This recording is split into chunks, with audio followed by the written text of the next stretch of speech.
Amazing. Rolling.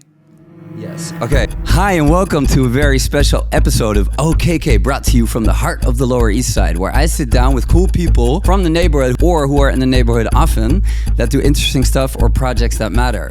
We talk about their world, their expertise, their magic. We talk about current affairs. And today I have a very special guest, River Viiperi. What is up, you beautiful people? Thanks for having me, KK. It's been a while. We haven't seen each other in a long time, but we're back in action, baby. We're back in action. It's so good to see you again. So this is not our first interview. It's not. You guys are about to see which one was the first.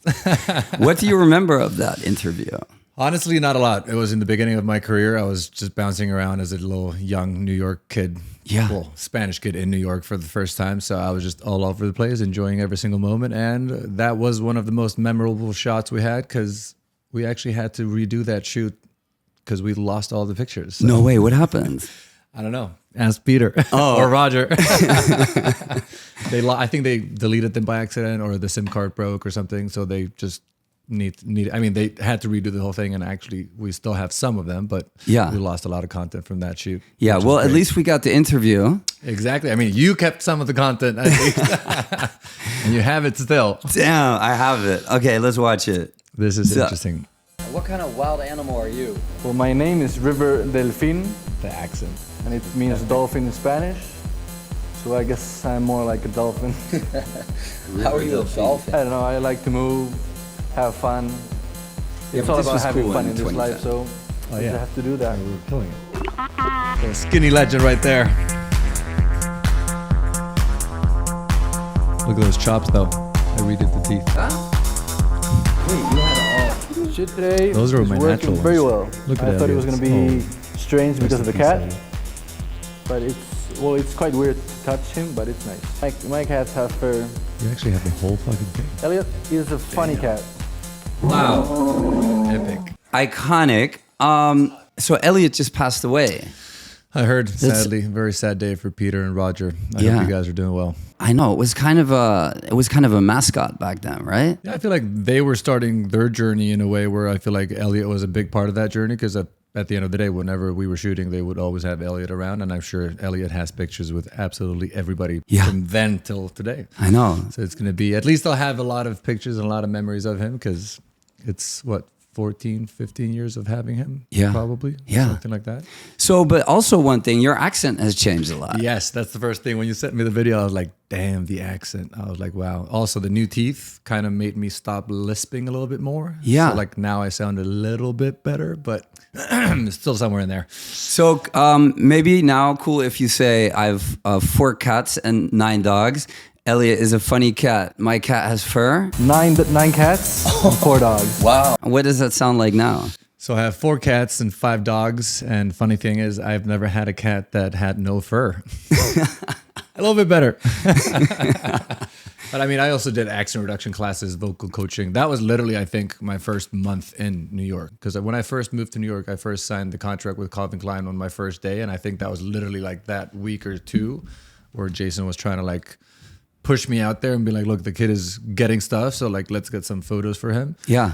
And that must have been there, or at least the first shoot we had was in my first couple of weeks. I don't know if the reshoot was maybe down the line a couple months or something. But early stages. Yeah, because it was for Guapo magazine, right? Guapo magazine when it first started too. Yeah. It's been a long time. Have you heard from Ignacio? He was the editor-in-chief. I have not heard from a lot of people in Spain for a long time because I moved to the States in 2009. And ever since, I just didn't want to look back.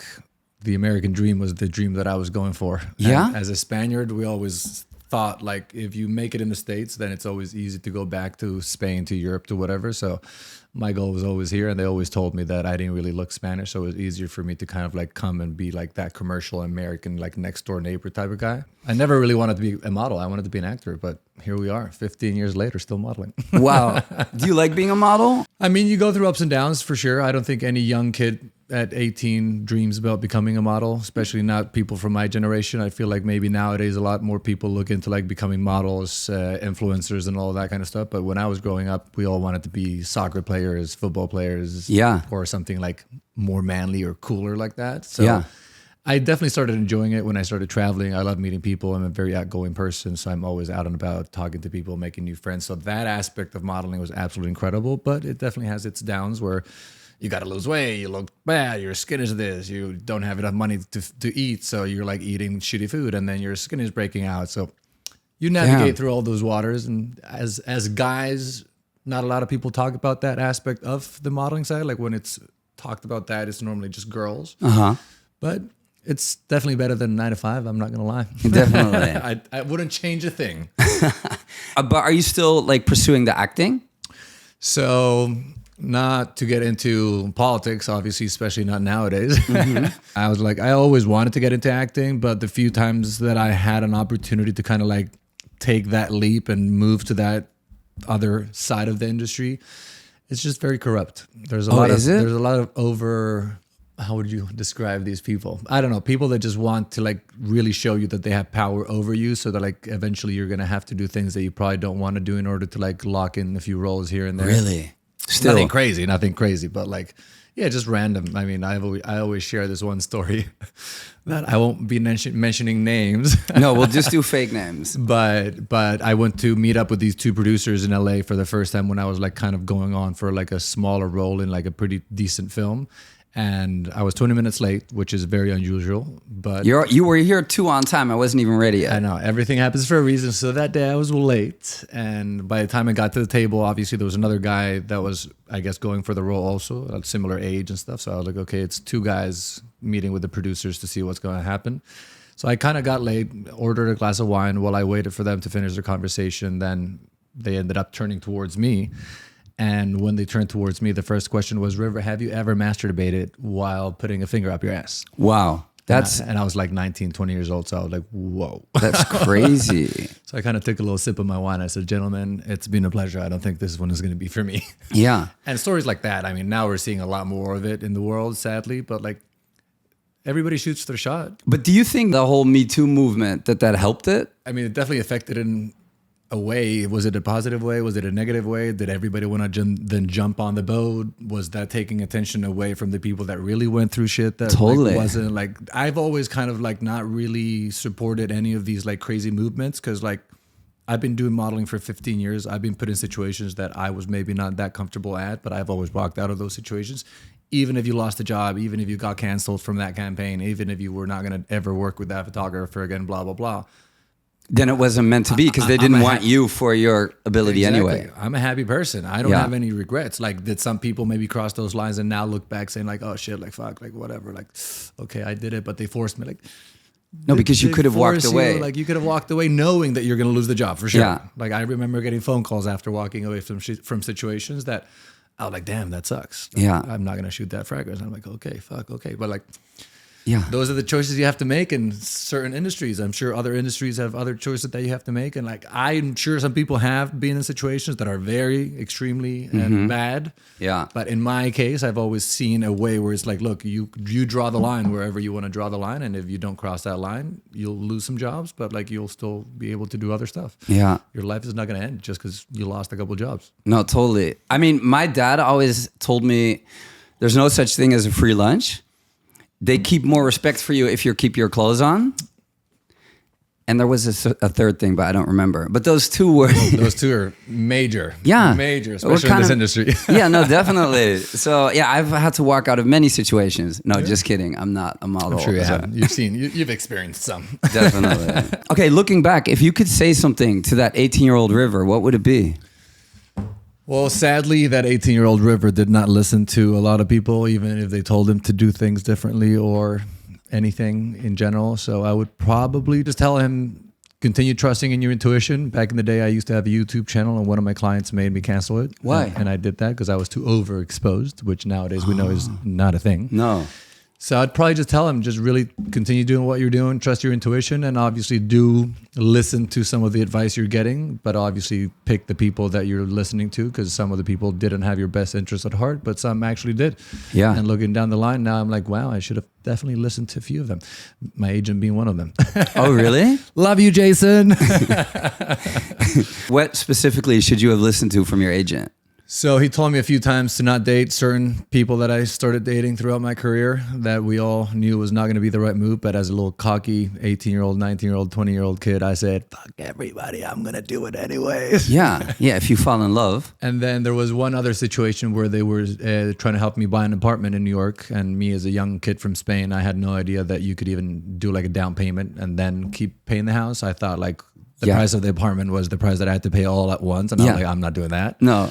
So now looking back, I'm like, I could have totally bought that apartment because I think that apartment went from like 600 grand to like $2.7 million. Damn, I know. Prices I'd be set. Oh, so they did have some great advice for me when I was younger. I was just not ready to listen for it. No. And we all learn at our own pace. So I started learning at 33. Wow. Okay. Well, never too old to learn, right? Never too late. Never too late. Who are some people that you should not have dated? What, Paris? You dated Paris. I should have probably never done that one. Why? I don't have any regrets, obviously, in terms of like what I experienced. And like, I still like consider her a very nice, beautiful person. We still keep in touch whenever we can. Like she has a beautiful family now. And I feel like we're like mature enough to like continue that like friendship-ish in a way.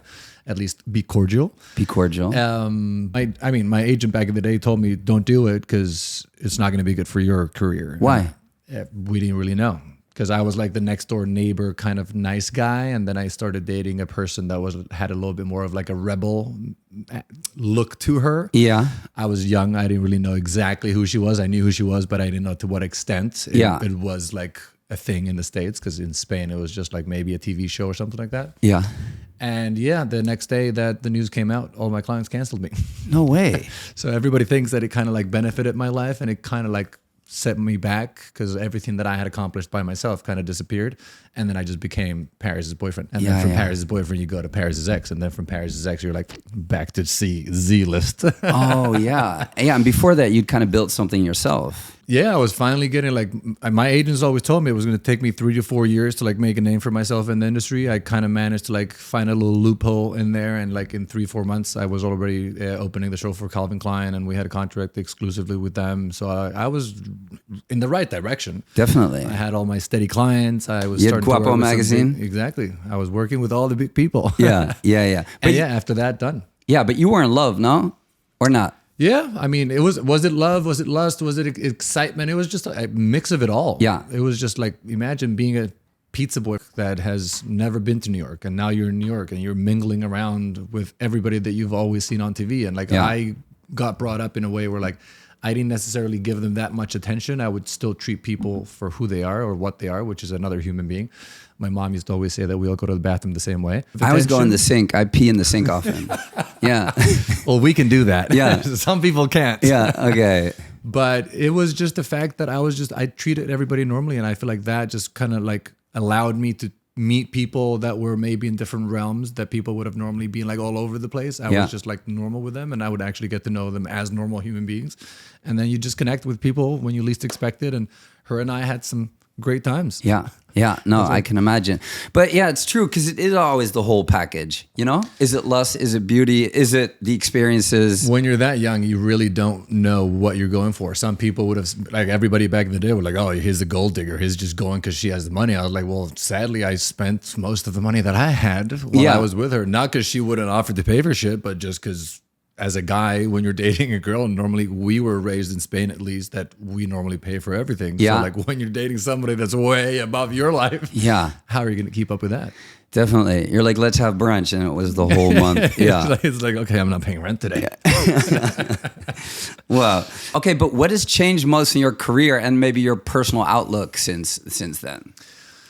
Personal career changed completely because I had to literally reset from like ground zero. That would have been what I call now my comeback, my second comeback. We're on the fourth. And the fourth comeback. Yeah, wow. Fourth comeback, 33 years old. Not too bad, but everything changed. Everybody started looking at me different. Everybody started treating me differently. So I just started navigating those waters because I already had a social media following. So I was like, okay, I guess that's something I'm going to be able to do moving forward. I launched the merch line. I started getting into like a little bit more, let's say, other realms of fashion. Yeah. I tried to get into acting, and that's when we had all these other issues that we bumped into.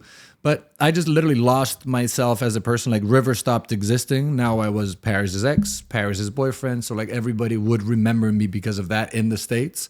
So I just had to learn how to navigate that. And obviously it's not a very nice feeling when like you feel like you've accomplished so much in your early stages of like your childhood or like your young adulthood. Yeah. And then from one day to another, everything just...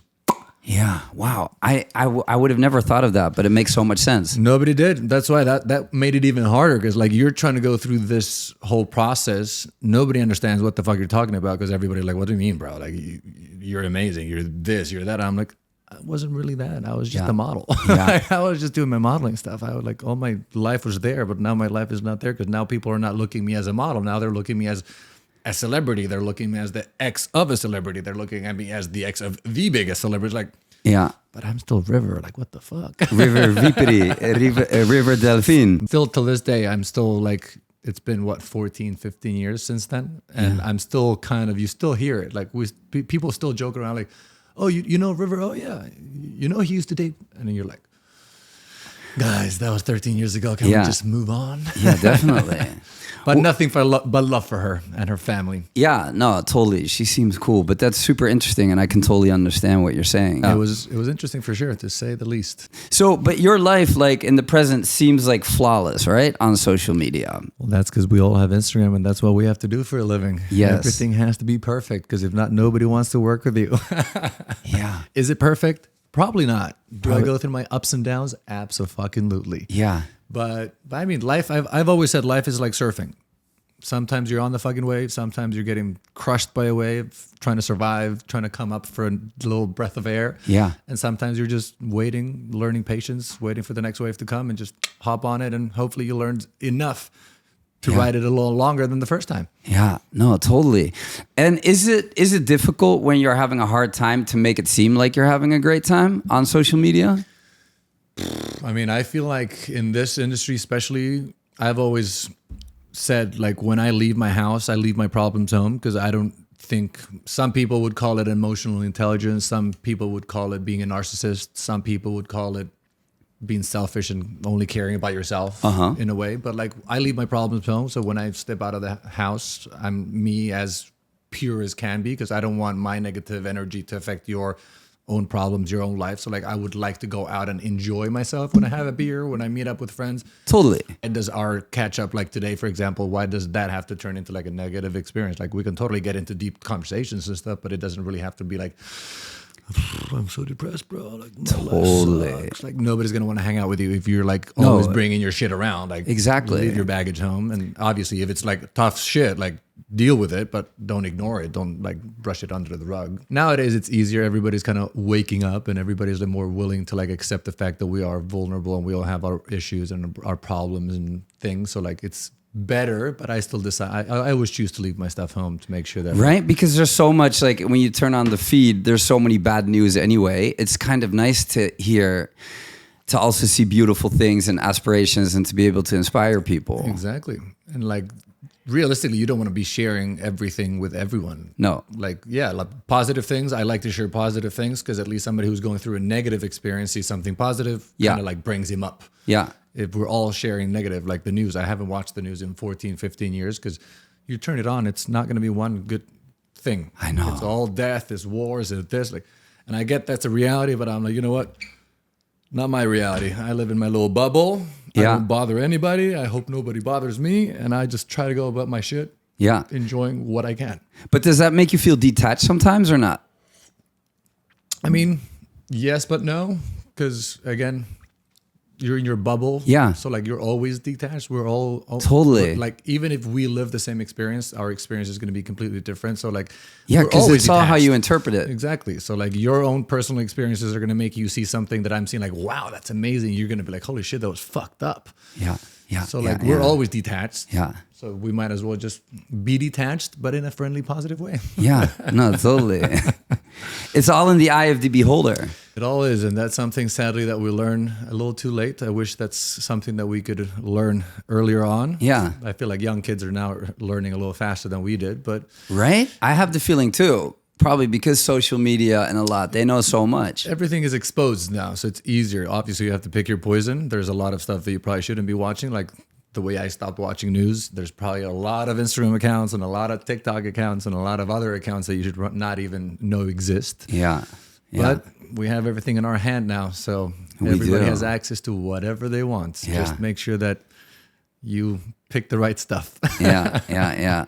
No, but it's funny what you said about the bubble, because actually for that reason, I did a trip through Pennsylvania last week to talk to Kamala Harris supporters and Trump supporters. Okay. And I'm going to make that into one video. But I really saw that everybody does live in their own bubble. And I find here in New York, it's very the Democratic bubble. But I wanted to kind of meet the other side, you know, and you don't have to... It's tough.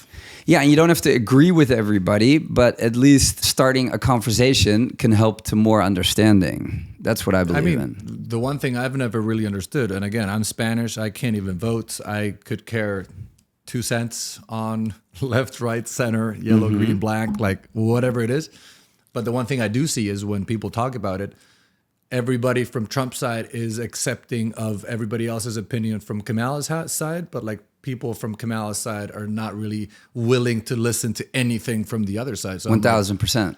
So who's doing it right? Because these guys are blocking those guys off, but those guys are willing to listen to those guys, but they're still the bad guys. I'm like, yeah. So since I don't understand that, I'm like, no, I don't I'm either. Out. Yeah, I'm Spanish. Yeah, I don't vote. yeah. Well, that also comes back in my interviews. Exactly that. Like if I hear in New York City talk about a certain policy from the Republican side that I do understand, then people are like right away, oh, you're a Trump supporter, you're racist, you're that. And the other side, you are able to talk about it. Yeah. And I'm always open for an open dialogue and to experiment with different thoughts. That's, in my opinion, that's how it should be. But then again, what have they really done to make them so bad? Like actually, when I was with Paris, I met Trump twice. Oh, wow. I thought he was your average uncle, your like funny uncle. Yeah. Because he's always like kind of witty, kind of this, kind of that. So I was like, just seems like a normal, cool guy. But like then what has he done politically? Yeah. I have no idea. No idea. Yeah. I don't get involved in that part. But the people that I've met. Oh, wow. You met him? You hung out with him? What was he like? What was that like? It was like uptown in the Cipriani uptown. They had some like gala. Hillary was there at the time. I think it was him against Hillary. Yeah, yeah. And it was funny. They were just mocking each other, joking about each other. Like it was that night. It was literally like friends. Yeah. Friends having a good time. One was from one side of the political realm and the other one is from the other side. And they were just literally jabbing at each other, just throwing jokes. And it was a fundraiser for some stuff, which was obviously a lot of wealthy people in the room just laughing it out. Nobody really took it so personal in that scenario. But now I understand. Obviously, I've read a lot more about politics and stuff. Everybody's done bad shit in their life. Yeah. It's just not one or the other. Like we've all done stupid things in our life. Definitely. I can vouch. I definitely have. Not terrible stuff, but like some stupid shit. But you could probably still become president. I don't think I would ever want to. No, right? Like seeing how it is. Yeah. I don't know if that's like, why would anybody want to go through that? Even in the beginning, I remember when they were saying like, even Trump, like why do you want to go through that? It's going to ruin your life. It's going to ruin your reputation. They're going to start like just throwing shit at you for whatever you did. There he is, still trying to do it. Yeah. Same thing for Kamala, probably. Like, I mean, even with Joe, like the whole situation with his son, with like, why does it all have to be about everything? Like, why can't we not just focus on the main thing, which is like they're trying to run a country and we want them to run it properly so that we can actually live in it and be happy. Totally. Yeah. I don't care if it's left, right, or center. As long as they have the best interest of the country at the main table, everything should be fine. Yeah. But there are so many little things here and there that just they need to just tweak, or somebody needs to come in and just a younger person should probably come in and just run this. I think so too. The country. Yeah, because maybe the old people don't understand the modern ways. Yeah, they don't understand the internet the way it is, and social media and all this. Like everything's changed. Like the States has become a circus. I still love the States, but it's a circus. It's such a circus in a good way, and in a bad way. The United States of adventure. It's definitely going to have to change from USA to something different. Yeah. Because it's definitely not united. No, I know. It is true. When I tell people my road trip and I went to a Trump rally, then some people are like, wait, why are you giving these people a platform? Exactly. And then I'm like, wait, are you asking what the point is of journalism? Like, or do you only want to listen into your own echo chamber? Yeah, a bit crazy. But it's just, it's like at this point, I'm also like, I would like to learn and hear both sides just so that I can make my own opinion. Yeah. Because if not, like with the whole, the media is corrupt, that this is that, the blah, blah, blah, like, yeah, we know that the media is corrupt. We know that the media, if I'm a press person, I'm going to probably write things based on my experience, on my reality, on my life. And hey, if it resonates with people, it resonates. And if it not, it doesn't. Good people that do press are probably trying to stay neutral at all times. Yeah. But how hard is it to stay neutral when you actually have certain beliefs? Yeah. You can't really stay completely neutral. You're always going to have that little sound in the back of like, oh, okay, so I'm going to just phrase it this way instead of phrasing it that way, because if I phrase it this way, it's going to be this, and if I don't phrase it that way, it's going to be that. Like, yeah. But they also phrase it in the way that they have to get the attention and what the stations want. Exactly. To push a certain political. They're doing a job. They're getting paid for it. Yeah. They don't really have 100% freedom to write about whatever they want. Yeah. We'll never know unless we hear both sides. Exactly. Well, I found one of my main conclusions was there's a lot of fear on both sides. I saw that every state is basically a different country, right? Uh-huh. So like in Georgia, I was in this town where you have a church on every street corner. Now, I don't have to agree with them, but who am I to push my values and norms on them? Or like gun laws in Montana, obviously are going to be different than in New York City, because here you can have guns and there you kind of need guns. Yeah. You know, because it's cowboy country, everything is far apart. So I think if people at least talk to each other, they can get understanding for each other without having to agree with each other. That was my main conclusion. Yeah, I feel like that's the main disconnect in the world. Like we were saying, like one side is willing to listen to both parties. The other side is not really willing to listen to any because they think they're right or whatever. And they're just like, nope, I'm right. Yeah. I'm going to stand my ground. Yeah. Like listen, just listen. You don't have to agree with him or her. Yeah. Just listen. Yeah. If they have something interesting to say, have a little debate. I actually watched the vice president debate. Okay. My friend was like, watch it. It's going to be interesting. I was like, great. You're going to watch it. I'm in your couch. So yeah, I guess I'm going to have to watch it. So what'd you think of it? I thought it was like very cordial. They were both very respectful human beings, which was great. Obviously, you have the older side, the younger side, which was like a nice little contrast. Yeah.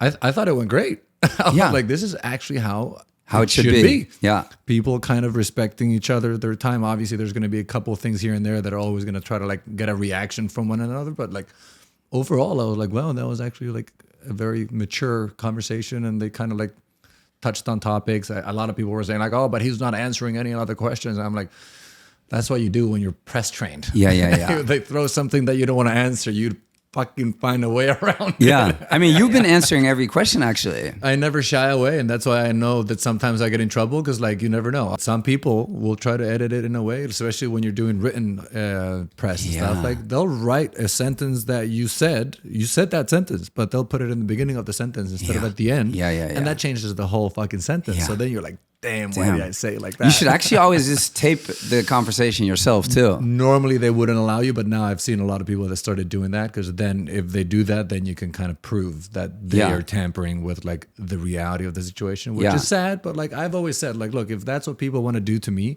then so be it. That's your karma, but you do have mine. to protect yourself. River Viiperi. But do you? Truth always wins at the end of the day. It's something I've always said. That's good. Like, regardless of how they make it look, how they make it seem, what really matters is at the end of the day, if I go to bed and I go to bed like a little baby and I have zero struggle sleeping and falling asleep and I have nothing that ruins my mind for years and months to come, I'm in peace. Yeah. So whatever people tried to do or have done to me, so be it. Whatever I've done to people, I apologize and moved on. I never meant to hurt anybody. I never meant it to be like in an ill manner. Maybe it came off wrong, or maybe I reacted wrong, or maybe I did something that was fucked up when I was young and I thought it was funny. Like, I haven't killed anybody. I haven't done anything that bad. So thank God. We're good. Thank God. So you're very active on social media. Do you think social media has ever like negatively impacted your mental health? I would want to say no, but probably yes.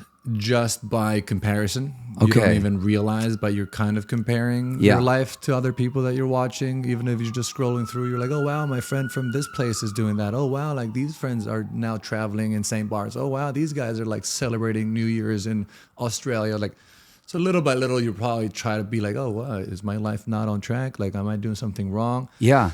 But realistically, I don't really think it impacted it that much because again, I came from absolutely nothing, being a pizza boy in Spain that was supposed to play soccer, football.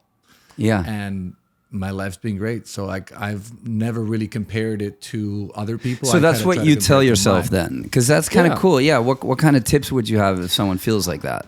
Just look back at your own life. Don't look back and compare it to like your other peers that are like next to you or people that you've met out throughout the life. Like look back to your childhood friends. Look back to like who were you when you were 14 years old? Would that person be like, oh, I was going to be that. Of course I knew I was going to do that.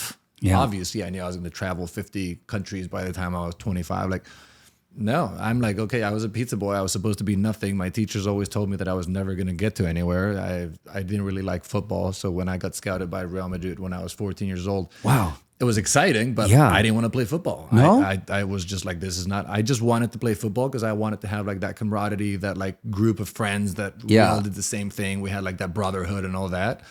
But I was just never very into it. And then when I got into modeling, I never wanted to become a model. But like, you don't want to study, you don't want to play football. Like, what else are you going to do? And my mom and dad were like, try modeling. And I'm like, okay, let's do that. Wow. And then little by little, you just start moving around life and end up where you are now. Yeah. So you could have had the Euro Cup now and the World Cup, I think. I could have been up there with Cristiano. Damn. At some point. Maybe David Beckham. You never know. I remember actually meeting Schneider, one of the guys that used to play for Real Madrid back in the day. A Dutch guy. A Dutch guy. Yeah, exactly. Schneider. Schneider. Yeah. And when we played for the lower leagues, you would be the little kids that like push the balls back in when like the big like competitions are happening. You did that? And I did one of those, and I met Schneider when I was probably like 14 years old. That's major. And when I met him down the line, I was like, oh yeah, you know what? I remember you from that day. And he's like, wow, you must have been young. And I was like, still am. Obviously, my girlfriend at the time was a little bit older than me, so it was a little shocking.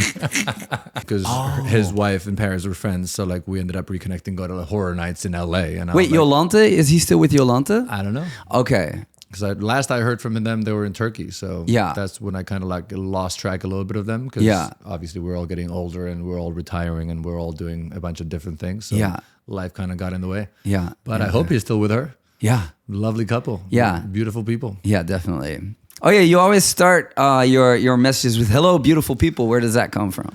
Just positivity. All my friends, all my fans, all my followers on Instagram love it. Yeah. I've even got to the point where I was like, I think I'm going to make a t-shirt. Yeah, that's cool. It just starts like I normally always start my videos saying anyways, or so what's up guys? So it's like repetitive. If it's going to be repetitive, at least make the message somewhat positive. Yeah. A lot of people are like, oh my God, nobody ever calls me beautiful. It's so nice that you do it. I'm like, and I've seen it also in some people that I follow that do it. And like, I don't know, it just uplifts the mood when you actually listen to it. You're like, oh shit, beautiful people. I'm like, fuck, we all, at the end of the day, we all are beautiful people. I know there's a lot of shitty people out there, but like deep down, if they want to be their truest self, I'm sure they're beautiful people too.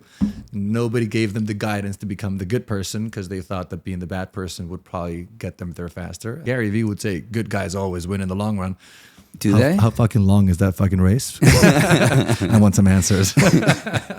You should start a podcast. Hello, beautiful people. When I first moved to Miami, I had a corner in my house and everything set up because I was going to do it, and like I was going to have the little light in the back saying "beautiful people." Amazing. I got a little scared after I told you Chico launched his podcast. I was going to see what he was going to do about it, and then got a little scared after that. I was like, okay, let me see and wait. Because it's tough when you come from a background that nobody really understands. For them, you're just like, you have the perfect life. You're a good-looking person. You have no problems. Your Instagram shows that because everything in Instagram is perfect. So like, then you get a mic put on your face and you start talking about issues, problems, things that you've gone through that for some people, they're not going to be that rough. But like, we all have different realities. We all have different experiences and we all go through life very differently. So like, I get it. There's a lot of people suffering many different things that I've ever suffered in my life. But what I suffered doesn't mean that I shouldn't be suffering because there's other people in worse scenarios than I am. Totally. So like that comparison can also kind of like, we get jabbed a lot for that. If Yeah. we start podcasts, and I feel like Chico might have got a few jabs here and there that he didn't deserve. He didn't deserve. Well, which tip would we have for Chico? Maybe you just have to then think about your angle. Honestly, just be yourself and Yeah. mute the negative talk and just continue doing you. In the long run, hopefully you'll get past that tunnel and you'll be on the other side and be like, okay, I'm glad I kept going, because if you stop halfway through or if you stop in the beginning, like I remember when Calvin Klein made me shut down my YouTube channel. How would it be now if I had a YouTube channel for 15 years? Yeah. I'd probably be up there with like Mr. Beast and the Paul brothers. And Definitely. I'd have my own camera crew filming this just for like my own stuff too. Yeah. But well, we have three. We have enough. We have three. We got everything. We got all the angles covered. We got all the angles. But you never know. Just keep going. Sometimes it's not going to be the right thing, but at least you'll be like, you know what? I messed up that, or I fucked this up because of me, not because of somebody else telling me what to do or somebody else kind of talking shit about what I was doing. Just trusting your own fucking line and just follow your path. Yeah. Eventually you'll find some light. Love it. Love it. Wow. Yes. Finding light. It's about that. So how do you think the modeling industry has evolved since you started? Like what changed? Well, thankfully I got some of the good last years of real modeling, is what I call it, before social media. I started 2009. I feel like Instagram came in 2010, but it didn't really become a thing till 2012, 11, 12. Yeah. I keep hearing this whole now, like the Nepo baby terms. So like everybody that kind of came into the industry was a Nepo baby. So everybody went from, with me in my situation, we don't want you having your own YouTube channel. We don't want you being too exposed. We want to be the ones exposing you to the industry so that you're like the Calvin Klein boy, the Versace boy, the this boy, the that girl, like whatever it is. Now it's the complete opposite. Oh, because they want somebody. Yeah. Now it's like, oh, we're going to use your influence. We're going to use your name. You're going to use this in order to like bring up some awareness to our brands, or like elevate our like brands, like clientele, or like the way people perceive our brands. Like now everybody's just attaching themselves to a celebrity, attaching themselves to like a young personality that might be like the daughter or the kid of a celebrity. Yeah. And back then that was not really the case. No. Or a TikToker. Or just someone who does a dance, simple dance. He's at every show. Whoever can get those numbers up, now they want it. Yeah. Back in the day, they didn't. Back in the day, they wanted to be the one bringing you into the light. Like, I discovered this guy or this girl. Now it's like, no, like that guy matches perfectly with what my brand is about. So like, let's do a partnership, or let's do like a capsule collection, or let's do whatever it is. So it's changed a lot, but what's that saying? If you can't beat them, join them. Join them. In the beginning, I was like, and I started social media as soon as it came out. I've always said I was the first male model to utilize social media in my own advantage, but obviously it backfired at me back then. Now it's, thank God I kind of joined, because if not, I would have been like, all my other friends like, oh damn, but I didn't really do Instagram back then. Like, how can I gain followers? I was like, nowadays you're not going to gain them anymore. So if you have them, you have them. If you don't, get on TikTok and start dancing. Right? I've seen some boys that started just with the dance, that buck guy, or like, you know, and now they're at every show. They blow up. They get the following, they get the numbers. You just got to do what you got to do. Yeah. At the end of the day, as long as, again, stay in your bubble, do your thing, whatever. But would you ever start dancing? I would never. No. Unfortunately, I'm too old for that. Okay. So that's not authentically you. I could, but it's just not me. Yeah. So I always try to do things that, like, now I'm getting into golf, or like I've always been into golf, but like the golf space has grown a lot since COVID. So I'm trying to, like, you know, go more towards things that I am passionate about. Yes. Because then people see it's real. Yeah. Back in the day, it used to be quality over quantity. I feel like now it has become more quantity over quality. But like, I feel like if you find something. So the more you do now? I feel like the more you do, the more people see that you're doing, the busier you seem. Yeah. So the more they would want to be with you, because you're such a busy person. Yeah. I still want to kind of... It was hard to get you on this show because you're so busy. Horrible. I mean, we're in fashion. I don't know what's happening in New York the past 2 weeks. It's been like just everything is going on, from events to castings. I mean, obviously now I heard that the Victoria's Secret model fashion show is happening. Yeah. Armani is here on the doing 15th, their show. Burberry is doing their show. Like, there's a lot going on. Yeah. I thought it was just going to be campaign season, chill, come hang out with some friends, see some old friends. No, it's like wake up at 6 a.m, go to bed at 6 a.m. Yeah. And do it all over again for 2 weeks in a row. Yes, you're killing it. We're in here. We're trying. We're trying. Wow. So has your idea of success like shifted? What it is? Like what is success for you? So I mean, it's definitely changed. Everybody, when we were young, we dream, oh, I want to be a billionaire. I want to be a millionaire. I want to do this. When you start seeing the reality of life and when you experience situations where you maybe made that money and then you lost it, or maybe you met people that had the money and then you saw how miserable they are. Like you start realizing that maybe money doesn't give you happiness. Does it serve it in a silver platter? Probably. But yeah, my goals are definitely different in terms of like what I want to or where I want to get, and then just kind of live a peaceful, happy life instead of just continuously chasing somebody and trying to be better than the next and trying to grow my business bigger than the neighbor or like. So you just want to be comfortable? I just want to live a comfortable life. Hopefully one day have a family, have 3 kids, have enough money for them to kind of not have to stress or go through any of the things that I had to go through in my childhood. Yeah. And just, live in peace. Would you move back to, because you're from Ibiza, right? Born in Ibiza, grew up in Madrid. And would you ever go back to Spain, or is it the US? Or are you doing that? I've always said, once I'm ready to have a family, or once I find a partner that is willing to stand and put up with me in order to have a family, I think I would like to raise my family in Madrid for sure. I moved to Madrid when I was 10 years old, till 17, and that's kind of like my school years when I first started going to school. And I feel like I would want them to be there because it's a safe place. The education that we receive is pretty good. They're trying to always copy Finland. My mom is Finnish, so like it's a good system, I guess. And I don't know, it's just a very chilled, laid back, well-mannered, slow pace upbringing as to living in New York and maybe raising kids in New York, where I've heard stories of kids at 13 doing drugs and at 16 overdosing and stuff like that, where that didn't happen in Spain. When I was 13 years old, I didn't even know what masturbating was. Oh, you didn't? No. I think I found out when I was 13 about that. I think I was 14. Okay. Yeah. But still, like, people in New York are doing drugs. Yeah. Kids in New York are doing drugs at that age. I'm like, whoa. Well, I feel like growing up in America, because I, between my age of 3 and 10, lived in the US. Mm-hmm. My parents always said that they found it very competitive here. It's competitive. And I find with the prescription drugs that everybody writes, so many people that grew up here were on prescription drugs. Because it's legal. Yeah. It's legal. It's not bad for you. The doctor gave it to you, so you're good. Yeah. And they just make money out of it. Yeah. I mean, I broke my knee 2 years ago, and they gave me 3 different types of, I guess one was Oxy and 2 different types that were maybe a little smoother, not so strong. And I remember I was in so much pain after my nerve from my right leg started waking up. The doctor told me you're going to have to like take them to like counterbalance that pain. Yeah. I didn't do it because I'm more of a naturalist. Yeah, very natural. However you call it. I don't take pills or anything like that. I only drink beer and wine. And after the first night, I could not stop yelling. I was yelling for 8 hours, and I had to take one of the Oxys because I was like, wow. So that's when I realized how or why people get hooked to those. Yeah. I'm like, from the pain that I was going to absolutely nothing, I'm like, no wonder. And then the people that do your rehab and all that stuff for like the knee, they were all telling me like, oh yeah, before coming to do your PT, just pop an Oxy so we can really like push your knee and start bending. And I'm like, that doesn't sound healthy at all. So my girlfriend at the time just threw everything on in the toilet. Wow. Flushed it all down. Yeah. I was like, well, I wasn't going to take them anyways, but like, great. That's great. I was like, that's, the prescription war in the States. Now we know because Netflix has a lot of documentaries about it. It's business. Yeah. Nobody tells you. One of my favorite guys to follow in the world is Dr. Paul Saladino. Okay. And he talks about this whole animal-based movement. He's very in link with like what Joe Dispenza would say about like how we can modify our own DNA by thought alone. Yes. But like if you actually feed your body what it needs, you will heal.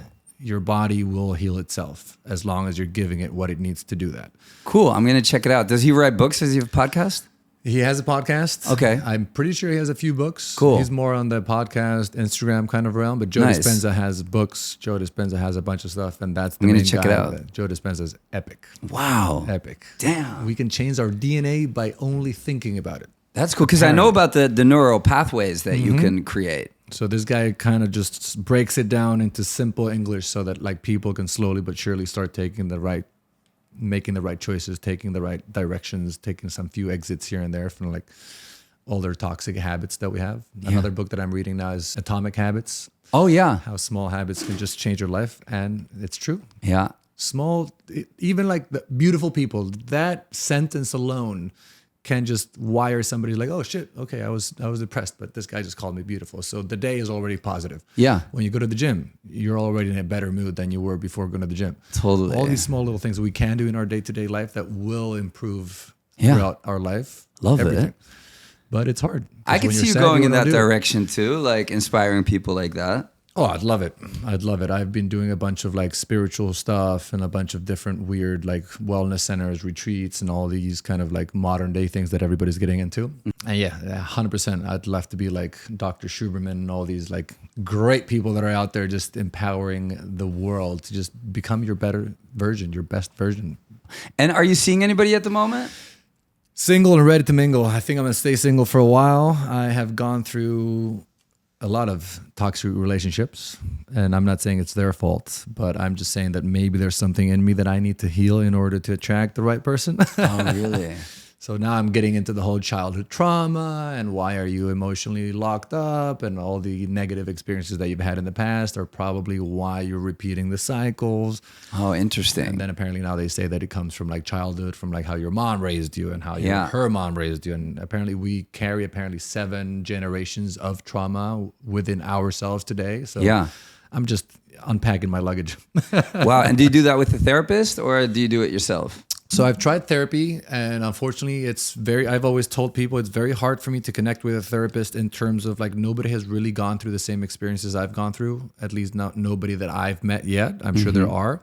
So I've connected more with people that are more in like the realm of like they used to be models, now they're doing healing work, or they used to be big like bankers or people that were high up, and then they ended up, giving up everything and kind of following more of a spiritual path. Those guys are kind of more understanding, or at least the feedback that I'm getting from them is a little bit something more that I can use in my life. As to Joe from Nebraska that I spoke to on the phone a week ago, has lived in Nebraska his whole life. He is a psychologist or a psychiatrist, and he has all the tools that he needs in order to like little by little start opening you up. But when you actually start talking about things, Joe is just like, wow, that's amazing. No way you did that. Holy shit. Yeah. And you're like, okay, this is not really about my stories. This is like about how you're going to help me kind of like untap all this shit. Yeah. You know what I've done? I've actually trained ChatGPT 4 to know me very well. I told it everything about me. I started when I was making my website. I needed my bio. I told it everything. Since then, I use the dictate, and I just tell it everything about me. Now, at some point, I started asking it questions about me, like what are certain patterns that come up in my life and everything. No way. So ChatGPT knows me so well, and I've never had a better therapist. That is amazing. I have to try that. Yes. I'm going to try that for sure. Dude, it's insane. I could even, the other day, there was a friend visiting me from Holland, and I asked it, I said, based on everything you know about me, what are 5 things I can do with him today? So one of the things was, you can go interviewing people on the street together. One thing was show the Lower East Side through your eyes. They were all very catered to what I think. We ended up going to Central Park because that was like a day. It's kind of like you're on vacation in New York City when you're there. Oh, yeah. But I would recommend this to you and to many people. You could 100%. Even take photos of your notes or anything.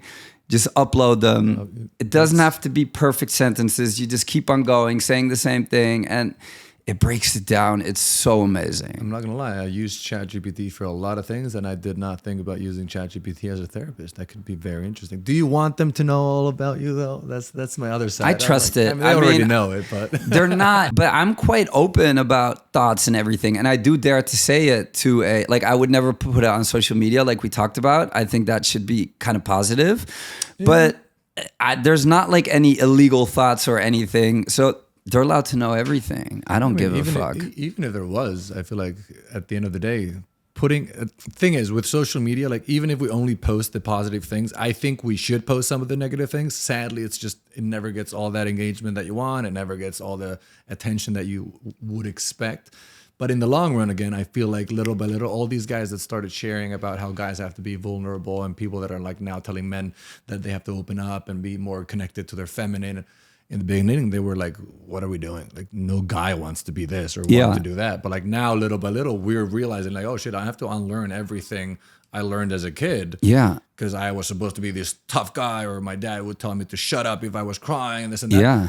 When now it's like the opposite. It's like now you're wearing a pearl necklace. Exactly. And I make them. I know. I saw them. I was like one of the ones that you have in the glass. I was like, I have one very similar to that one. Wow, amazing. And I always do it. Actually, I always tell people I wear the pearl necklace because everybody always judges me as like a fuckboy, arrogant, like the first impression. When they first see me, they're like, ugh, another fuckboy, another douchebag, another like college kid that thinks he's like. So the pearl necklace kind of gives me a little, throws him off. Like, is he gay? Is he straight? Maybe I'll approach him. He seems a little more approachable. And then they approach me and they're like, oh shit, you're not gay. I'm like, no, I'm straight. They're like, oh. And I'm like, yeah, this is just to make sure that you actually have the balls to approach and talk to me. Yeah. Wow, that's amazing. Yeah, I have that with my earring. I and have the one too. necklaces. I took it off today for my casting, but yeah, small little things. Nowadays, it's okay. Harry Styles made it okay for guys to wear pearls. So I said, you know what? I'm taking on that one because when I was a kid, I used to wear the shells. Oh, like yeah, the surfer boy, kind of like choker. Yeah. But boy from Ibiza. Exactly. When you're an island boy. Yeah. So do you see in relationships that you've had that certain patterns come back? Well, I don't necessarily see it. That's why I keep doing those patterns. But I have been told time and time again that those patterns exist. And now looking back, I'm like, okay, why do I keep attracting these kind of people into my life? Or why am I attracted to those kind of people? So what are patterns that come back? Like what kind of girls' relationships do you pull into your life? So from what I know now, my main pattern is my relationships start always amazingly. I'm Prince Charming. I'm the best thing they've ever met. They're in love with me. Everything is beautiful. But then again, down the line, I do consider myself a guy that's more connected to the feminine because I was raised by a mother and I had a sister. So I understand more that realm of life. So maybe for me, it's harder to set boundaries. Your feminine side. I'm a little bit more feminine side, I would say. I mean, my therapist would always say. Ex-girlfriends will definitely say that. Really? Then what? But like, which characteristics then are feminine? Just me being more like going with the flow. Like some people consider going with the flow a very feminine thing because like girls want guys to be very like, do this, let's go here, we're gonna dinner, we're gonna travel there. It's like you're not really asking the girl to like do stuff. You're kind of telling them, hey, like, come to dinner with me tonight. Yeah. I'm more of like, hey, would you like to come to dinner with me tonight? Yeah. When a girl is normally waiting for that guy to, you know, take control and be that man. Oh, and they want that. I'm a little more fluid. Yeah. So now apparently they're saying that if a guy is like fluid or goes with the flow, it's because he's more connected to the feminine side because he doesn't have the balls to like be that like tough macho guy. Because the kahuna. But I would normally think I'm a bad guy. Like if I set boundaries, I feel bad. If I don't want to like hang out with you or if I don't want to do this and I tell you, hey, no, I'm not into that. I'll be like, oh, she's going to think I'm a fucking dick just because I didn't want to fucking do that. Like, fuck. When in reality, it's just like healthy masculinity because there's a lot of toxic masculinity apparently, which is very talked about. But what's not really talked about or is now, but guys are connected to feminine. There's nothing wrong with it. Just because a guy is connected to the feminine doesn't mean that he's gay. Just because a guy is connected to the masculine doesn't mean that he's toxic. Like all these different things. And I've just learned that me being more connected to my feminine pushes my relationships so that the girl has to be more connected to the masculine. And that eventually when you have to like switch it from the guy now taking control of the guy being masculine, like setting the boundaries and kind of like running the show and the girl kind of like, you know, being the supportive, loving, caring, nurturing person that she eventually would want to be when she has a family. Flipping those when you start on the opposite ends is not the easiest transition. Oh, really? So, okay, tell me, so which boundaries then do you put up? Honestly, my only boundary that I'm trying to learn how to like keep right now is don't lose myself in the process of a relationship. If I get into the relationship, which I'm not in right now, and I don't really want to be because I know I'm not ready to be able to put those boundaries, and now I'm on my fourth comeback work-wise. Yeah. So I really have to stay centered on that, kind of like setting the boundary of, look, I am now focused on myself, and I know that women are a distraction in my life. They've always been. A lot of the times, I actually shared a story the other day where it's like, when you're finally following what you think the path is for you, you start getting all these distractions thrown at you, whether it's girls, whether it's trips, whether it's fun, parties, events, whatever it may be that is trying to like pull you out of your lane so that you can once again, oh, that was my intuition. Oh, I bumped into this girl because like she's meant to be my girlfriend or she's meant to be my wife. Is that the universe testing you? I feel like those are tests that are being thrown your way, and I'm the guy that always gets sidetracked with all those tests, thinking, oh, is this intuition? Is this meant to be? Was that destiny? Blah, blah, blah. So now I'm looking at it more like, okay, that is a test. Yeah. Fuck you. Yeah. I'm out. Yeah. And that's the hard part. And I've never really had that boundary. And like, even if I hang out with somebody now, I'm always very in control of, look, this is how it's going to go. I'm not looking for anything. You're not looking for anything. We're having fun. We're getting to know each other. Great. But I'm really not looking for anything. Like, I want to be single for a year. Really? Does that mean that we can't hang out? We can totally hang out. But like, if somebody starts catching feelings, hold your horses. We said we were not going to do that. Yeah. And that's my boundary. Like right now, you're getting feelings. We need distance. We need to move apart. We need to be away. We have to like not see each other for like and a does month. that get understood then? No, everybody thinks it's a game. Every girl, like I was telling you before, like I went like to try to break my toxic cycle and my pattern. Yeah, I've had relationships that are normally around 2 years, a little bit more, a little bit less. So I went celibate for 2 years. You went celibate for 2 years. Full on celibate. No masturbating, no sex, no dating. Really? I mean, I would stare at women, obviously, but like that's it. Like there was no sexual activity, contact, or will anywhere in me. And thank God it was during COVID, so it was a little bit easier because there was not a lot of like interaction or social interaction. Yeah. So that made it a little bit easier for me to start the journey. And obviously once I started traveling and moving a little bit more, it was a little more challenging. But like, everybody thinks it's a game. You tell people, oh, I'm celibate. Girls are like, yeah, cry. He's just trying to like, or play hard to get or whatever, blah, blah, blah. Yeah. And then they take it upon themselves to try to break that celibacy. And that was kind of like the fucked up part that I thought. Because like when I'm trying to tell somebody that, look, I'm celibate, like, why can you not just respect that? Why is it now like suddenly become a test? Yeah. Where now you're trying to see if I'm celibate. Now you're trying to really figure out why I'm celibate. Now you're really trying to push me in terms of like, is he really going to fucking not do anything? Yeah. And then it just becomes a little sad game. Fun game, but like sad in terms of like, if you really don't have your boundaries set or if you don't know how to like sit down in your chair and not move, you're going to get sidetracked. And I got sidetracked at 1 year and 8 months. Wow. But what was the reason you did that?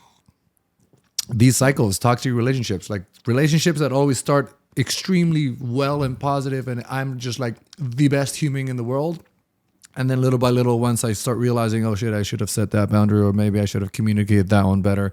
Then you try to do it halfway through the relationship, and they're like, "What changed? Wow. Like, why you were not like that before? Yeah. Why are you like that now? Like, you never said that before. Why are you saying this now?" It's like, okay, so maybe I fucked up in not communicating all these things in the beginning. Yeah. Or maybe I did communicate them in the beginning. You just fucking ignored it because you thought it was a game, and now it's all fun and games until I'm like trying to like recall the fact that, hey, remember when I told you that I didn't want to do this, and that? I still don't want to do it. And they're like, oh, but we've been together for 6 months now, and you're like, yeah, I know. I probably should have. But how did that help you? Honestly, it didn't. No? Okay. It helped me mentally in terms of now I know how I'm supposed to do things or what it should feel like in order to like get into a new relationship. Yeah. It's definitely helped me in terms of like now I don't feel bad about setting boundaries. Mm-hmm. Even if I go out on a date with somebody or I'm seeing somebody, like I'm very direct. I'm like, this is where I'm at. That's what I'm doing. I'm not looking for anything else. And look, transparency. As long as you're on the same page as I am, beautiful. Once any of us is in a different page, we sit down, we communicate that, and we figure out how to move forward. I'm not going to stay in a relationship longer than I'm supposed to, because I've also been known for dating a girl for 2 years that I never wanted to be with, but every time I broke up with her, she would cry and I would feel bad and I would just stay with her. Yeah. And I ended up staying with her for 2 years. So oh my it's God. like, I'm that little bitch that just doesn't want to be the bad guy. I'm a people pleaser. That's one of the biggest problems I've always had. Okay. I don't want to be hated. I always want to be the nice guy. I always want to be liked by everybody. It's like that kind of pulls you away from your true self. And now I'm like, you know what? This is who I am. In my line of work, I've always said, like, this is who I am. Like me or hate me, this is who I am. I'm just going to be myself. So I have to do that same thing when it comes to relationships, which is where I get lost. Yeah. But okay, what's that like celibacy, right? Because then if there are no orgasms, you get a lot of wet dreams. Orgasm. So I thought I was going to get more wet dreams. I think I got one. in a year and 8 months. So blue balls are not a thing. Okay. That's something everybody will always, oh my God, you must be dying. Your balls must be huge. And I'm like, nope, balls are still small. No blue balls. Wet dreams, I think I had one. Maybe I had more and I just didn't like realize, or it dried out before I woke up. Yeah. But once, and it was literally, I mean, it was the biggest aspect of it. You're so used to either masturbating or having sex with your partner or like doing all these things. I don't really watch that much porn, so I was never really into like, you know, stimulating myself in that area. I do always imagination too. Yeah, exactly. I'm more like in my mind. So if I have had interactions with people, that's what I kind of use in order to like stimulate myself. Yeah. And if I haven't had them, then there's nothing to stimulate myself. So after like a few months of going celibate, like there was just no will to do anything because you had no real recollection of like, oh my God, yeah, that girl was so hot. Nothing. So like 1 month, 2 months, 3 months struggle, 4 months, 5 months, 6 months, 7, 8, 9. Look, I was going to the gym and playing golf every day. So like I obviously was pretty busy during COVID. Did you feel more energized or anything during that period? So the funny thing is when I first came upon this, like, let's break the cycle, my sister was with me and my mom. We were all in Finland. It was the beginning of COVID. And my sister showed me this video that was about semen retention. Okay. So it's like how guys and like the tantric sex and all the things that we read about that when we're young, we think it's just cool. Like, oh my God, I can have sex for hours and never come. And like a girl is going to think I'm so good in bed and blah, blah, blah. In reality, apparently it has more to do with the fact that when you come, you're kind of giving away your seed. Yeah. But if you actually get to a point where you learn how to do semen retention and tantric meditations and all these things, you're actually feeding your own seed back to yourself, so it'll travel from your ball sack all the way up to your head.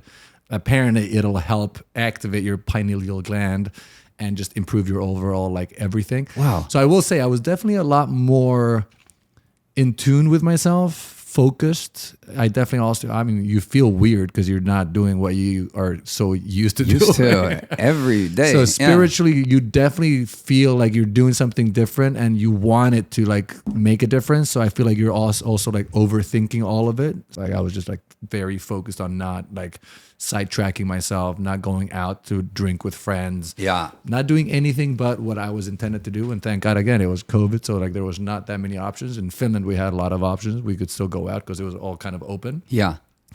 But it was just, me sitting down, doing my meditations, me doing my journaling, playing golf. And for me, golf is also therapy because I'm in there for like 4 or 5 hours just thinking about myself, hitting a ball. Yeah, and beautiful surroundings. By nature, grounding and all these things. So I was just very into that, you know, like yogi kind of shaman kind of mode. Yeah. But without getting to the point where like all these people that go to Tulum and put their hats on and start doing the whole thing fake-ishly. Do it. I was doing it like kind of real, but like, you know, still true to myself. I'm not going to like live by those means, but like another experience. I have a tattoo that you'll see that says try. My dad always told me to try everything in life. So that was another weird thing that I would have normally probably never tried. But my sister said, look into the whole semen retention, give it a go because it might change something within you. I'm like, I'll do that. And so you did it for 2 years. Year and 8 months, yeah. It was not the easiest. It was fun at the end. Yeah, once I started realizing how fucked up it was when girls approach you and they think it is a game, like, it's not a game. Like, I swear to God, it's not a game. And if you would actually allow me to have this boundary and you would respect me enough to, like, help me maintain this boundary and maybe we can continue getting to know each other. Yeah. But, like, just be like, okay, you're a year and 8 months into it. I'll support you for the next 3 months while you do it as long as, like, you know, we continue getting to know each other. We talk, we hang out, blah, blah, blah. Like, you know, I'm not fucking anybody else. So like, what do you have to lose? Yeah.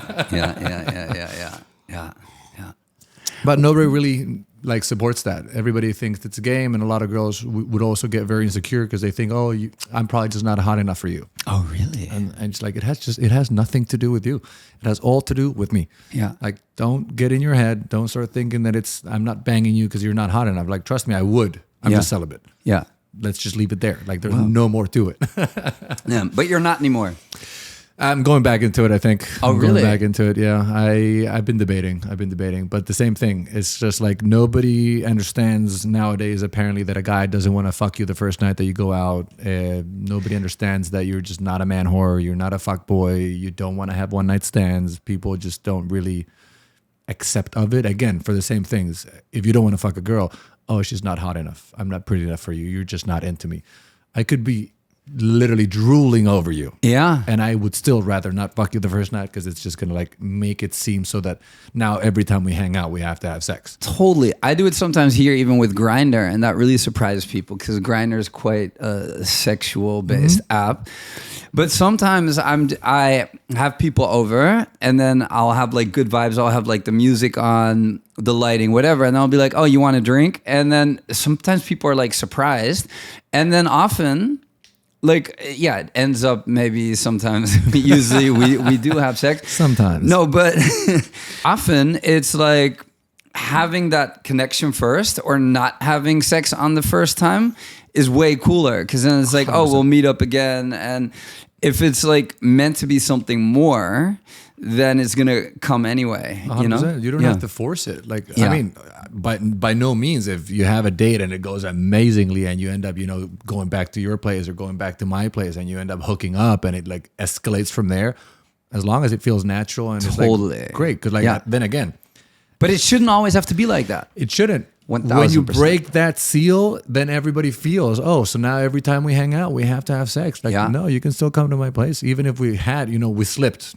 Let's say we slipped, I had a one night stand, but like, it's not really a one night stand because I still intend on like going out with you. I'm the type of guy that if I do sleep with somebody, it's going to be exclusive regardless of like our status. Yeah.